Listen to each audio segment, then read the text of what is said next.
Football মানচিত্রে একসময় যেখানে শেষ করেছিলেন ব্রাজিলিয়ান জাদুকর রোনালদিনহো, ঠিক সেখান থেকে শুরু করেছিলেন আর্জেন্টাইন খুদে জাদুকর লিওনেল মেসি। বার্সেলোনার সেই বিখ্যাত 10 নম্বর জার্সির উত্তরাধিকার কি তবে যোগ্য হাতেই দিয়েছিলেন? বহু বছর পর সেই প্রশ্নের উত্তর আবারও দিলেন খোদ রোনালদিনহো।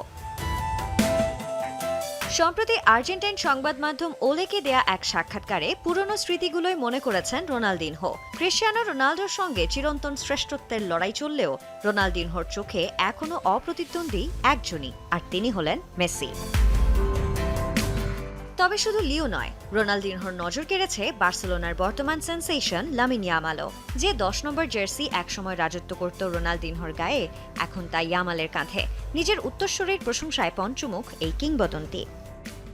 ইয়ামাল বেশ তরুণ হলেও এরই মধ্যে অসাধারণ পারফরমেন্স দেখাচ্ছে এবং ভবিষ্যতে বিশ্বসেরাদের একজন হতে পারে। একই সঙ্গে মেসি এখনও বিশ্বের সেরা, এটা বলতে কোনো দ্বিধা নেই আমার।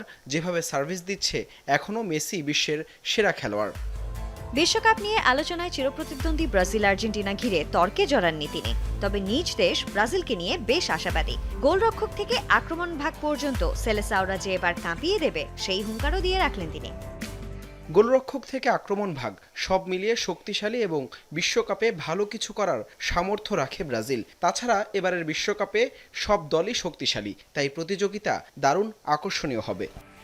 এদিকে যুক্তরাষ্ট্রের MLS লিগে মেসির আকাশচুম্বী জনপ্রিয়তা দেখেও মুগ্ধ এই ফুটবল জাদুকর। ব্যস্ততার কারণে শীর্ষের সাথে দেখা না হলেও রোনালদিনহোর চাওয়া একটাই, 2026 বিশ্বকাপে যেন পুরো ফিট থেকে শেষবারের মতো বিশ্বকে ফুটবল জাদু দেখাতে পারেন মেসি। সঞ্জনা আইভি, যমুনা স্পোর্টস।